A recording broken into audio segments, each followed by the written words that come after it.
ગલતેશ્વર મહાદેવ, હર હર મહાદેવ. પવિત્ર શ્રાવણ મહિનામાં એક ગલતેશ્વર મહાદેવના દર્શન કરી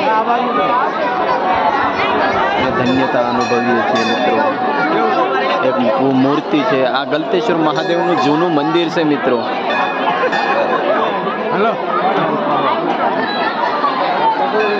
અને આ મંદિર છે, મંદિરની બાજુમાં આ એક પણ મંદિર છે મહાદેવનું. સાથે સાથે આ એક ફુવારાનો નજારો તથા મિત્રો જેમણે લોકોએ પણ આ મંદિરમાં કોઈ પણ નાનું મોટું દાન આપ્યું એની તકતીઓ પણ લગાડેલી છે.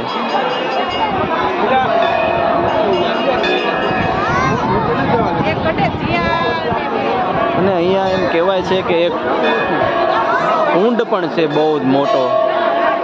એ કુંડના દર્શન કરવા આપણે જઈ રહ્યા છીએ. કુંડની સાથે સાથે બહુ જ મોટો यहाँ એક ઘંટ મૂકેલો છે મિત્રો. ઘંટ લોકો વગાડે છે. કહેવાય છે કે ઘંટનો 1 કિલોમીટર સુધી અવાજ આવે છે મિત્રો. જોઈ રહ્યા છો મહાકાય ઘંટ.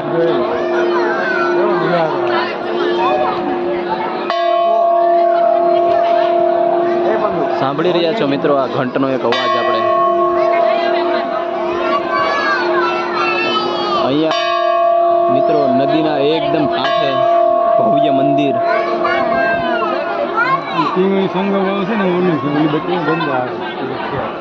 અને આ એક સ્નાનાગર પણ અહીંયા આવેલું છે જે હાલમાં બંધ છે.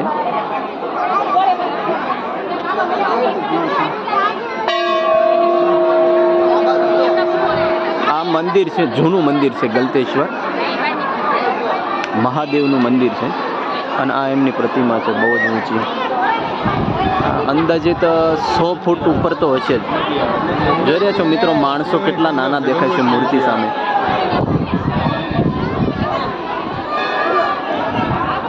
અરે આપણું જેવડું થયું હતું ત્યારે મેં આવ્યા હતા.